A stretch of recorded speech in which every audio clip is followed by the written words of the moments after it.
The Luis Robert Jr. trade rumors have gotten so backwards that what happens after a potential trade now just looks weird.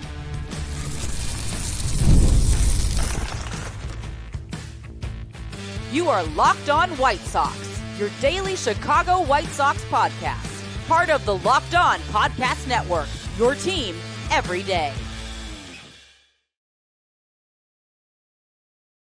Hello, I'm Todd Welter. Welcome to Locked On White Sox, part of the Locked On Podcast Network, now the #1 sports podcast network. I'm a lifelong Sox fan and been podcasting here for over a year and a half and covering the team well before then. And also I've covered Major League Baseball for outlets such as the Associated Press. Well, I'm going to address why I respect the White Sox Rule 5 draft, because the organization clearly was going for potential, but I do wonder if the organization will come to regret possibly passing on immediate help that could also turn into a long-term piece. But that's after I talk about how some of the rumors that came out during the winter meetings probably will not happen, except one. But first, I want to discuss another Luis Robert Jr. trade rumor, and then a separate rumor of the White Sox being tied to trading for Jake Meyers, and how that would not make any sense for him to be, in essence, LRJ's replacement. Today's episode is brought to you by FanDuel. If you want to be right in the middle of the action this season, visit FanDuel.com and place your NFL live bets all season long. Well, I don't think the White Sox will be trading Luis Robert Jr. this offseason, especially to the Padres. And that's the latest team tied to possibly being interested in making a deal for the White Sox former All-Star center fielder per 670 The Scores and Marquee Network baseball insider Bruce Levine. And the reason why I don't think the Padres are going to be trading for Luis Robert Jr. this offseason is if the Padres wanted LRJ, they would already have traded for him by now, since AJ Preller has a history of pulling the trigger, prospects be darned, high asking price, I don't care. If I think this guy's going to help us win, we're going to go get him. And he also has a history of trading for talented White Sox players coming off down seasons. He did trade for Dylan Cease in 2024. And again, one of the reasons why Dylan Cease had a good market was because, again, of his reliability. But also everybody thought, even though he came off a 4.5 ERA season, he just needed a change of scenery. And it happened, and look at what happened for the Padres. Obviously, now he's with the Blue Jays. Now, on the flip side, LRJ is going to come at a $20 million cost. Plus, if you did want to keep him for next season, it's another $20 million. So I don't know if he really wanted to pay the piper at, whatever Getz is asking for his white whale trade package. But still, he would have been on the Padres by now.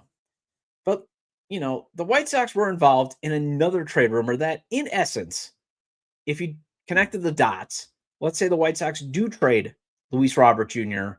this offseason, the other player that they were actually tied to for acquiring would, in essence, be LRJ's replacement in center field, and that's Jake Meyers. And if that happened, it just would not make a lot of sense for actually the White Sox and potentially even in the Astros. Because first, he's 29, and he does not hit for power at all. He would cost you a starting pitcher, most likely at the big league level. And I'm not sure I want to give up Davis Martin or Sean Burke, or probably, would the Astros go big for Shane Smith just to get a solid hitting, solid fielding outfielder with a little bit more club control after this season. And also, it would once again represent the team focusing more on economic savings while potentially giving up actually cheaper younger players to get that player. Because again, that's the only way that this would add up, that the White Sox being tied to Jake Meyers per Brian McTaggart, longtime Houston Astros beat reporter. The White Sox were one of the teams to check in on him because they are dangling him on the trade market to get some pitching. And it just, why would you want to give up, for example, Shane Smith, who's definitely under club control for 5 more years on a very, he's not even yet to get paid. Sean Burke still has plenty of potential and is still under a lot of club control, and even Davis Martin. But that would be the price that you have to pay. I don't think they're going to say, oh, Jake Meyers for Jonathan Cannon? Sure, let's do it. And I don't think they're going to be taking any of the prospects because, again, they are still contending even though they didn't make the playoffs. And I know I've been on the trade Robert train, but that's because, again, I do feel like the process of keeping them has just been poor. I mean, I know I sound like a broken record, but an oft-injured, very inconsistent at the plate outfielder making $20 million is not going to yield the timeline accelerating return just because he's talented, and he is. And again, I want to make it clear, I'm not here to dunk or knock on Luis Robert Jr. I agree he's talented. I actually like watching him play. But I'm also realizing that 2023 version of Luis Robert Jr. probably is never coming back. And also, the market views him for what he is the past 2 seasons, which again is oft-injured and inconsistent. And I've had the host of Lockdown Reds, Jeff Carr, and the host of Lockdown Mets, Ryan Finkelstein, basically back that up. And also, I've done plenty of shows citing other insiders who've reported the same. And this organization is now tripling down. GM Chris Getz is pretty much tripling down on seeing if LRJ can return to those 2023 all-star levels. But that's a gamble that I can see end up looking like it did this past season when the team took a similar gamble. I mean, he hit under 200 until July. And then even 3 weeks of being outstanding wasn't enough to get a team to meet the high demand that Getz was demanding on the trade market. And then he got hurt. And if he gets hurt like Yoan Moncada did in 2024, next season, then he'll be lost for nothing and getting $2 million to go away. So yes, I am on team. Get something for him now. It's better to get something for him than nothing at all. But also, for the record, I'm also on team. Just extend him to drive down the AAV because, hey, he does still provide at least some decent value of great defense. And he can run the bases, and he crushes left-handed hitting, and he has some power, and on occasion can win a game by himself. But I don't think that's worth $20 million. But if you added a third year, if maybe give him a guaranteed $55 million over 3 years, his AAV's at $15 million, I could accept that. But it's not going to happen because he's represented by Scott Boras. But think of it this way: I'm team all on one end, or let's avoid the nothing. That's just what I want to avoid because, the White Sox just don't have an immediate replacement for LRJ right now. That's the biggest issue. That's why he's so valuable to the White Sox. I mean, top prospect Braden Montgomery has gotten minor league innings in center, but all the projections have him being better and right. And honestly, I do think he is the long-term solution to this team's eternal problem in right field. And I'm not a fan of possibly replacing a 27-year-old Louis Robert with a 29-year-old Jake Meyers. I mean, technically, think about it too. And the reason why I'm pointing out 29 is technically he has one more season left of his peak physical years. As the belief is always, years 25 to 29, that's when you're in your prime, physically and performance-wise. And then the production starts to decline. I mean, you can still get good production in years 30, sometimes out to year 34. And some guys are just unicorns and they can go a little bit longer. But it's usually 25 to 29, and then the physical performance starts to decline. So you would be basically replacing Luis Robert Jr. in this hypothetical with a guy who's 2 years older. Luis Robert Jr. technically still has 2 more years of physical, prime left. And then out of that, you'd be giving up a young pitcher in, say, Davis Martin or Burke, or, again, Shane Smith, because I guarantee that'd be their first ask. That's a hard no. Because, again, the rumors are the Astros want pitching back because they got 2 young prospects ready to replace Meyer in center. So they are dealing from a position of trying to upgrade other areas because they have depth. Something that would be nice if the White Sox wanted. And if they were rebuilding and looking for prospects, I would still not make the deal. I memean, yes, I'm aware he had a 2.3 F4 season, 107 WRC plus. The value numbers are good, especially defensively with 9 outs above average. But even if they were thinking, hey, he could be a stopgap for like 2 years, he doesn't hit for power. His career high, 13 home runs. LRJ's at least hit 14 home runs each of the past 2 seasons. But his career high 13 was in 2024.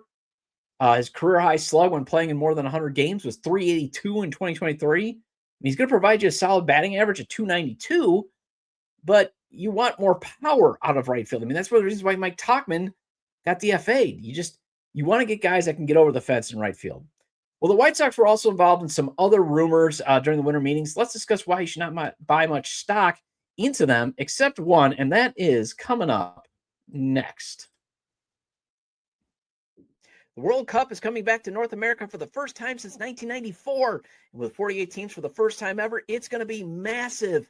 But let's be honest, getting tickets is usually the hardest part. That's why the Game Time app is clutch, finally giving fans a real advantage when it comes to snagging seats. With Game Time, you can track price drops in real time, get alerts when great seats open, and buy tickets the moment they hit the app. It puts the power back in your hands and makes going to the World Cup realistic instead of impossible.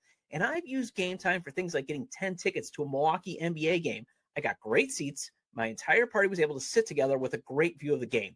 Pick a game, tap a section, and have your tickets locked in within minutes. No confusion, no hunting for fine print. Prices include fees up front, which I love. No last-second surprises at checkout. Take the guesswork out of buying World Cup tickets and every match, concert, or event with Game Time. Download the Game Time app. Create an account and use code LOCKEDONMLB for $20 off your first purchase. Terms apply. Again, download the app, make an account, and use code LOCKEDONMLB for $20 off. Swipe, tap, ticket, go. Game Time. Thank you for making Locked On White Sox your first listen of the day, and thank you for making Locked On the #1 sports podcast network. You already live your team every day. Now take it up a level and go ad-free.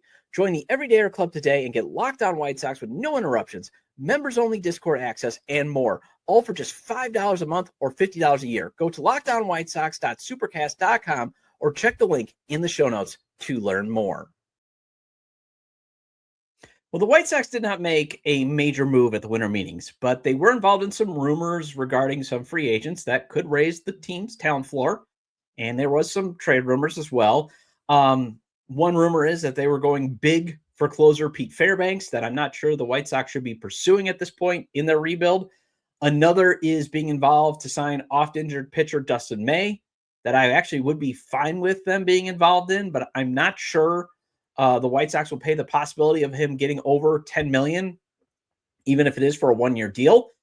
Then there was the team supposedly actively trying to trade catcher Edgar Caro, which I'm vehemently against. And finally, there's still rumblings of the team trying to sign first baseman / DH and sometimes outfielder Ryan O'Hearn, along with actually maybe entertaining bringing back Mike Tauchman. But of all those rumors, I only see O'Hearn being signed or Tauchman's return as the only one of those that would be possibly happening during the rest of this offseason. Because per MLB.com's White Sox beat reporter Scott Merkin, the Sox do have interest in Pete Fairbanks. And he would immediately help the White Sox, obviously, in high leverage situations. As, remember, Will Venable doesn't like to use the traditional closer role.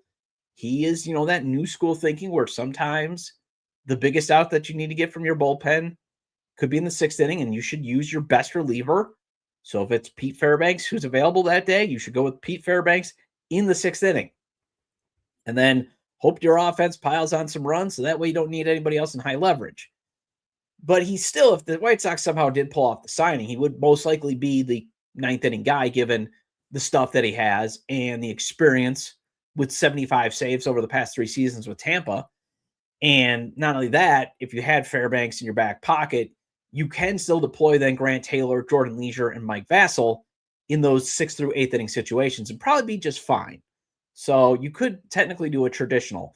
I've always said, though, to really make Will Venable's bullpen strategy work, I actually think you need 6 closers basically of the stuff in the bullpen. You can maybe get away with 4. But you need some guys that are very good in high leverage because, again, those high leverage situations can continue. Because we saw that last season where the White Sox run a lot of one-run games. But the offense could never pull away, or they would get it to a run, and they would use, for example, when they were all going at the same time, they would use Vassell, they would use Taylor, and then they'd use Leisure, and then it would still be the 9th inning. You get to the 9th, and then you would not have a guy that could execute in high leverage or just didn't have the stuff, like Brandon Eisert. A lot of Brandon Eisert in the 9th inning I saw too much. And his off-speed stuff, he might make a good left-handed long reliever, and I've always advocated for that. But he's not a high leverage guy. So, yeah, you could have Fairbanks. You at least need a minimum of 4 to do that, except I don't think the White Sox should be paying for a closer right now. If Devin Williams, who I actually thought, and I remember Spot Rack projected he was only going to get a 1-year deal. That's why he can only take Spot Rack so much, so seriously. I thought he was going to get a 1-year make good deal. He gets 3 years and $51 million. Suarez just got 3 years. 2 years for Detroit gave for their closer. I mean, Fairbanks is going to get a multi-year deal. He should get paid. And I never want the White Sox to be spending that much money on the bullpen ever again. I mean, I'm fine with the exception of this season, of this offseason. I do think they should be getting some bullpen upgrades, and they should not be, of the trying to think Bryce Wilson can still be something, or, hey, we're going to see Cam Bouger, see if he can be a high leverage guy, those scrap heap moves. I mean, there's nothing wrong with still getting some guys on scrap heaps, getting some non-roster invite guys, because you never hurt, because of the volatility, but still sign at least 2 known quantity arms, but more in that 1-year deal market, because they do exist, or 1 year in a club option, like Holby Milner. That would be a good one to sign, those types of guys. And I do, even though I say wins and losses don't matter, I mean, I do want to see the White Sox win a few more games in 2026. Let's avoid losing 100 games for the 4th straight year. Let's also climb up in the standings to know that this rebuild is going in the right direction, but also sign those guys on the 1-year deals or 1 year in a club option, because you can flip those guys at the deadline if they're producing, because the deadline has been so kind to bullpen arms. So process-wise, adding a closer, although I will acknowledge the other exception, I would say spending money on a closer actually is probably the only thing you should ever spend a lot of money on in the bullpen, because, that's usually the move that you make to be over the top. And a closer is usually that final move that most contenders make that gets them over the top. And again, how you get a closer, you either develop one, you sign one in the offseason, or you trade for one at the deadline. However, again, the White Sox are nowhere near needing a piece that puts them over the top. Plus, if you're Fairbanks, you're probably only coming to the White Sox for the money. Because if you want to contend, you're going to sign with a contender. CHSN's Chuck Garfine reports the White Sox are interested in starting pitcher Dustin May. I'm fine with them being in the sweepstakes to see if he can stay healthy and eat up innings effectively. He's still very talented. I just don't think they're going to pay his projected cost of over $10 million. I see them, again, being in the more shopping of that $5 million AAV range, given that's just what they gave Anthony Kay. And that was after basically what the White Sox gave Martin Perez in the previous offseason, $3.5 million salary with $1.5 million buyout. So basically the budget is $5 million pitchers. Love it or hate it, that's just what it is, it seems like to me. Baseballs isn't boring. Courtney Finicum reported from the winter meetings that the White Sox were actively shopping catcher Edgar Carroll. That's what she was kind of hearing when she was walking around, and she put it out on X, formerly Twitter, although GM Chris Getz said the team is more interested in signing players in free agency rather than through trades. So I don't see that happening. But the one move I do see the team making is signing Ryan O'Hearn or bringing back Tauchman in a utility role, because they do need a left-handed bat. As right now, if you look at this, I updated the projected lineup that I had from yesterday's show. They really only have Colson Montgomery and Kyle Teal as the only true lefties. Brooks Baldwin, switch hitter, and obviously Edgar Carroll, switch hitter. But if, say, Tanner Murray, Derek Hill, Everson Pereira, and Curtis Mead all make the opening day lineup, kind of just what I'm projecting, just based on, pedigree and willing to give guys runway, they don't have any left-handed power off the bat. Oh, Andrew Benintendi, I'm sorry, he's a lefty. But still, they don't have a lefty off the bench. And I'm not saying O'Hearn would be off the bench, but maybe they do entertain bringing back Tauchman and his professional bat and leadership to fill that role. Well, the White Sox added 2 players in the Rule 5 draft, and I like the process they used. I'm just not sure it will pan out like the organization thinks, and let's discuss next. NFL Sundays move fast, one big play, and suddenly everything feels different. That's what makes live betting with FanDuel so exciting. You're not just watching the game, you're reacting to it in real time. With FanDuel, you can place bets as the action unfolds. Every drive, every momentum swing, every highlight moment. Live betting is best when the game starts to shift. A receiver gets hot, a defense tightens up, or the momentum flips after a turnover. And I recommend playing the same game parlays or the player props. It gives you the chance at a bigger payout. For example, think Chicago can win the next 4 games and finish with over 12 wins? Well, the Monsters of the Midway, finishing with 12 plus victories, is at plus 200 the last time I checked. So there's a chance to double your money there if it does happen. Think Chicago can still win the NFC North? Well, that's at plus 270 the last time I checked. So a chance to almost triple your cash.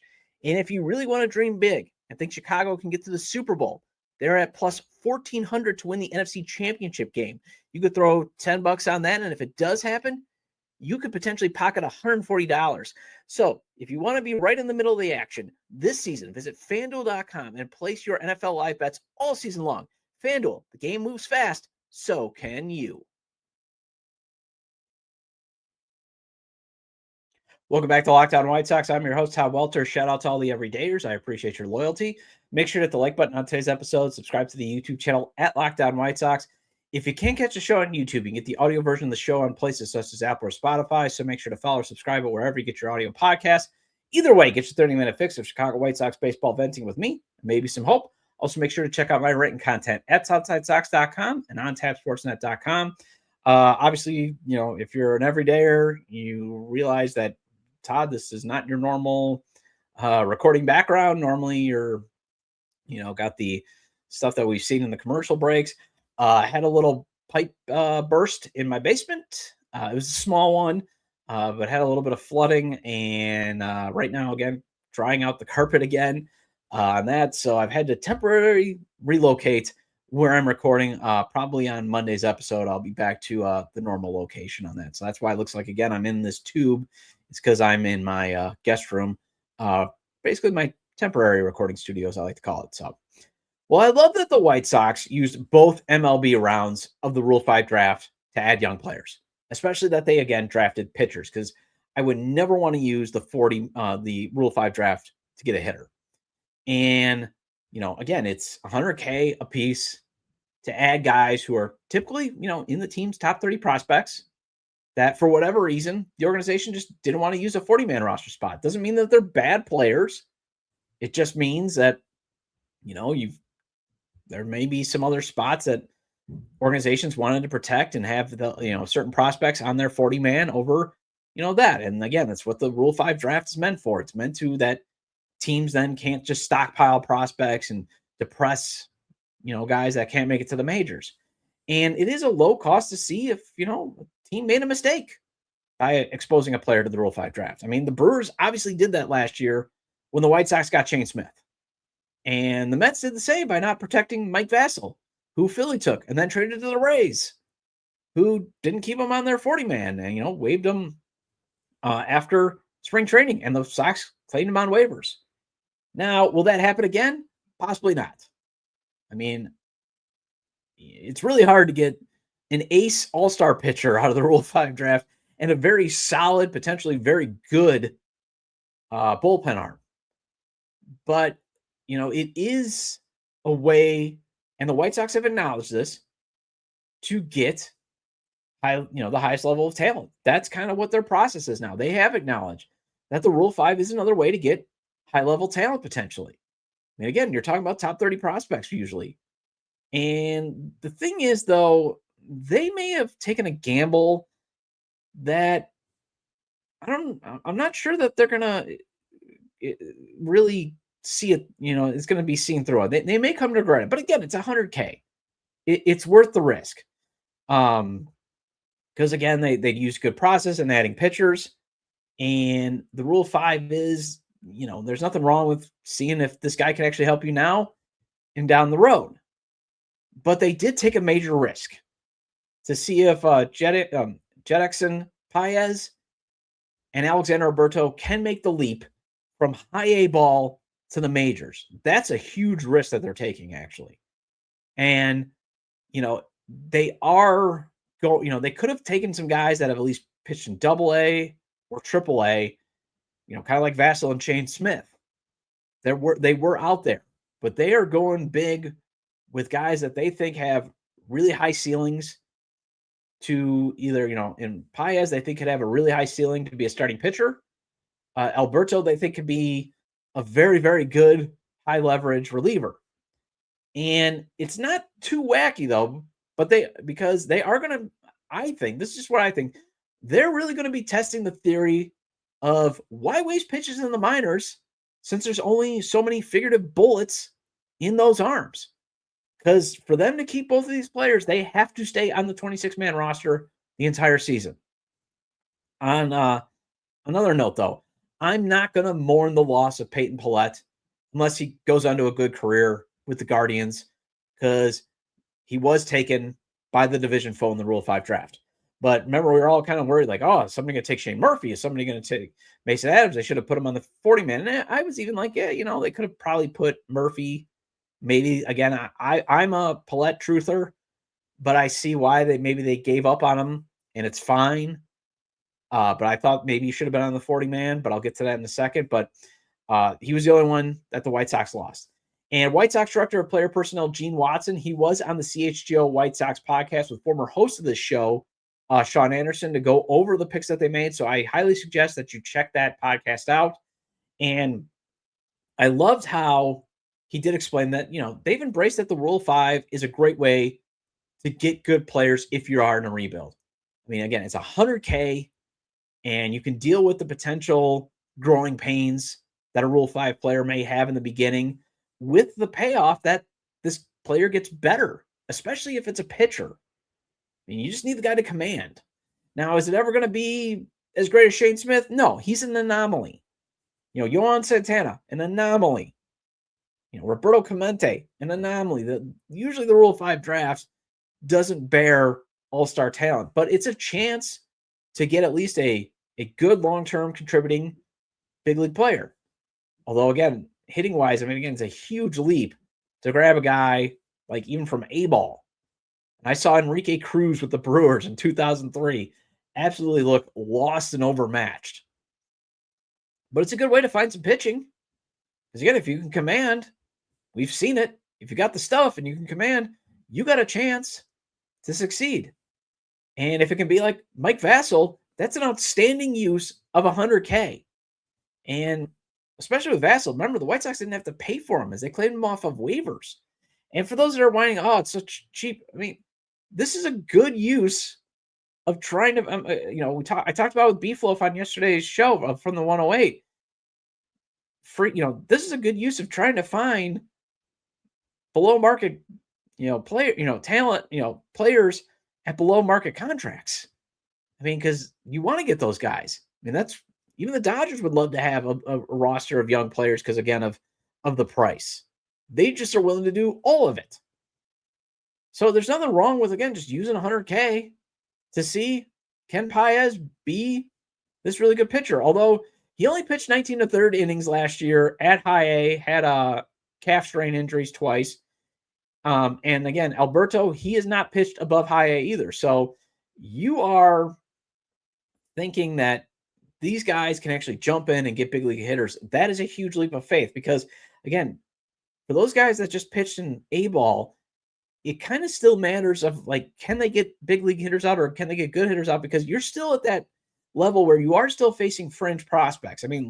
Low A is definitely fringe to all the way to, draft picks. It's the whole smorgasbord of guys that may be professionals, but probably, half of them are never going to make it beyond Kannapolis. High A is the weeding out. You're either, not going to ever make it, or you will graduate to Double A, and then you got a pretty good chance. You got an opportunity to get to the big leagues. And the reason why Double A innings can matter then is those are hitters with legit chances of making the big leagues, with a legit ability to hit like a big leaguer and make those decisions and make those adjustments eventually. But, they're very high on Paez. Watson pointed out that he's 21 and he would be likely taken in the first 3 rounds of the draft if he was in college. He has a high ceiling as a starter with a 70 grade control. That's his grade on there. And they also really like Boston pitchers. They snagged him out of that organization. That's now 4 pitchers the White Sox have acquired over the past 2 off seasons from the Red Sox. And he is now the White Sox 15th rate prospect. He's got a plus slider and a change. The fastball can hit 94, but more in the 91 range. I get the vibes that he's probably actually going to be used in the swing role. As Watson mentioned, things like, hey, we kind of made this also, not with April 1st in mind, but more of in August and September, balancing out the rotation when guys are eating innings. So I could see him, kind of eating up those innings. Alberto, he's 6'8", with high leverage reliever potential, he can rip his cutter up to 100 miles per hour, and he's got a plus slider. So I think they're going to break him into the majors as seeing him if he can throw strikes in low leverage situations, and if he can exceed the expectations, moving him up the leverage ladder, sort of like what they did with Mike Vasil. And again, I'm not going to be upset that Paulette was taken in the Rule 5. I know, I was a guy that was very big on him getting an opportunity, but us truthers, we got to accept that they probably weren't as high on him as we were. Us truthers, can throw 96, maybe a little 97, but that's not totally elite velocity, but it's enough to give a major league chance, but they just never gave him a chance. So I wasn't shocked that he was taken.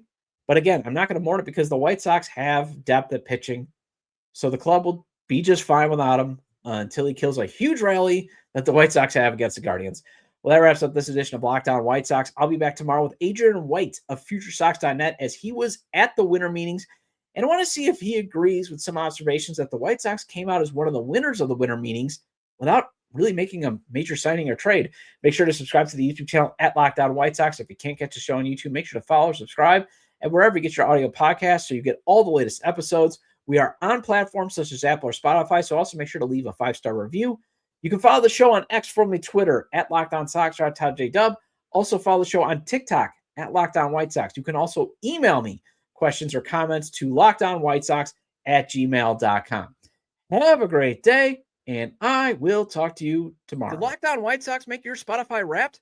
Prove it on social media to secure a free month of our brand new Everydayer Club. Just tag our National Locked On Podcast Network account on any social platform, and we'll drop you a code.